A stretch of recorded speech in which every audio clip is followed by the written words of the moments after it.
সম্পর্কে সার্চ করছি, আমি অবাক হয়ে গেছি যে ডিএক্সএন কোম্পানির যিনি ফাউন্ডার কি ধরনের প্রোডাক্ট নিয়ে মানে কি বিজনেস করতেছে, কি ধরনের প্রোডাক্ট এখানে পাওয়া যায়।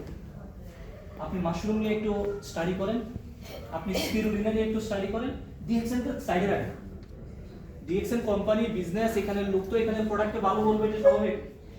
এটা মানে একজন নতুন লোক হিসেবে তখন আমি ওভাবে চিন্তা করতাম। তা আমি কি করতাম, ডিএক্সএন ছাড়া অন্য মাধ্যম থেকে এই কোম্পানি এই প্রোডাক্ট সম্পর্কে জানার চেষ্টা করি। তো যখন এটা সম্পর্কে আমি রিসার্চ করতে যাই, স্টাডি করতে যাই, তখন আমি কি ডিএক্সএন এর প্রেমে পড়ে যাই। কারণ আমি বুঝছি যে এই প্রোডাক্ট মানে কি, মানে অসাধারণ প্রোডাক্ট। এই প্রোডাক্ট মাস্ট বি আমার ইউজ করা দরকার। এই প্রোডাক্ট নিয়ে আমি বিজনেস করতে পারলে ভালো কিছু করতে পারবো। সো এটা করতে গিয়ে হচ্ছে সেলফ এডুকেশন। আমাকে কেউ বলে নাই ভাই প্রোগ্রামে যাও। টু বি অনেস্ট, আমি ডিএক্সএন বিজনেস শুরু করার পর থেকে আমার আপলাইনের ওইরকম কোনো মানে নরমালি একজন টিম মেম্বার যেভাবে করে আপলাইনের মেসেজ পাই, ভাই আজকে সেমিনার আছে অফিসে আসেন, আজকে সেমিনার আছে এই প্রোগ্রামে অ্যাটেন্ড করেন, বা আমি একটা নতুন লোক অফিসে নিয়ে আসলাম, ভাই আমার একটা নতুন লোক আসতেছে ওনারা বুঝায় জয়েন করে দেন। এই জাতীয় যে সহযোগিতাগুলো আছে, এই সহযোগিতা আমি পাইনি। এখন আমি যে পাই নাই, না পাওয়ার কারণে কি আমার জন্য ভালো হয়েছে না খারাপ হয়েছে? ভালো হয়েছে। কিছু কিছু লোক ভাবেন এটা আবার কেমন ভালো, নিজে নিজে শিখে গেছে। প্রথম আমার ভুল হয়েছে অনেক। অনেক নতুন লোক কেবলটা পাল্টা ইনফরমেশন দিয়ে পাগায় ডিএক্সএন থেকে, ঠিক আছে, বুঝতে পারি নাই। এখন আমি নতুন মানুষ, কি বলবো, একটা না একটা কিছু বলতে হইব।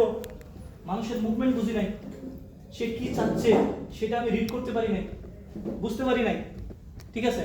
একজন আসছে টুথপেস্ট নেওয়ার জন্য, তারে আমি সারা ডিএক্সএন মনে করেন বুঝেছি। ডিএক্সএন এর হিস্টোরি থেকে শুরু করে মাশরুম 38,000 প্রজাতির মাশরুম, এত হাজার খাওয়া যায়, এত হাজার খাওয়া যায় না, ঠিক আছে, যাহা আছে সব বলছি।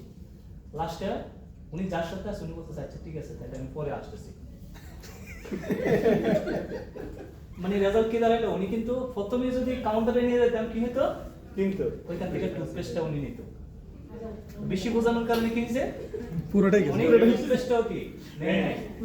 তো এই যে বুস্টটা আমাদের মাথার উপরে যাদের আপলাইন লিডার এরিয়া আছে, ছায়া আছে, এটা একদিক থেকে ভালো প্রথম অবস্থায়। এই ধরনের ভুল ভ্রান্তি হয় না, বাট আমার ক্ষেত্রে হয়েছে। আবার হয়েছে এটাও এক ধরনের ভালো, কারণ ডিএক্সএন আমরা সবসময় পজিটিভ চর্চা করি, ঠিক আছে। আপলাইনের সহযোগিতা না থাকাতে আমি কি হয়ে গেছি, আমি যখন মেম্বার, আমি যখন স্টার দেন, আমাদের তো ওয়েবসাইট জানে, আমার মেম্বার অবস্থায় আমার কি সামনে অফিসে ব্যানার বানিয়ে কি সেমিনার, রাইট স্যার? তো স্টারজেন্ট অবস্থায় আমার সেমিনার চলে। তখন অবশ্য যে বনে মনে করেন যে ভাগ না থাকে সেই বনে তো বিরাট বিবাদ, এই অবস্থা ছিল আমাদের আর কি। তখন তো সিনিয়র পারসন ছিল না, আমরাই লিডার, আমরাই সবকিছু। তো দিন শেষে কি হয়েছে, এই সহযোগিতাটা না পাওয়াতে সেলফ এডুকেশনের মাধ্যমে নিজের থেকে শেখার কারণে আমি স্ট্রং লিডার হয়ে গেছি। স্ট্রং লিডার বলতে একটা টিমকে গাইড করার মতো যে যোগ্যতা আমার দরকার, সেই যোগ্যতাটুকু আমার মধ্যে চলে এসেছে। সো আপনিও যদি